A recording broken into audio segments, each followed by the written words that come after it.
Sac à main et carte postale, nous sommes bien dans un bureau occupé pour moitié par des femmes. Le directeur de ce service met un point d'honneur à les traiter de la même manière que les hommes.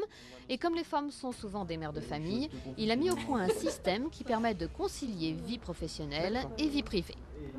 Si pour X raison vous avez un problème le matin avec votre enfant, si vous avez un problème de grève par exemple sur le métro ou le RER, vous n'êtes pas obligé de venir. Pour peu que le travail soit fait de chez vous ou au bureau et qu'il n'y ait pas de réunion importante qui vous oblige à être au bureau, vous pouvez très bien travailler de chez vous.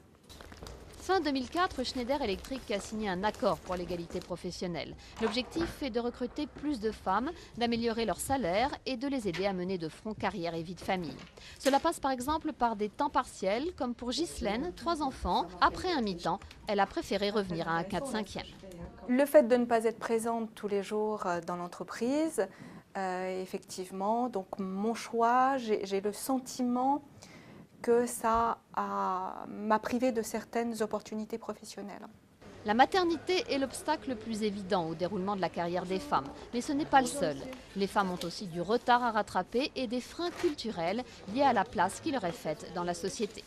Ces représentations, elles se trouvent aussi dans la tête des femmes qui pensent que peut-être elles n'auront pas la possibilité de prendre des responsabilités, qui n'oseront pas se proposer et se mettre en avant vis-à-vis d'un manager pour prendre un poste à responsabilité ou pour faire carrière. Malgré tous les efforts, beaucoup reste encore à faire.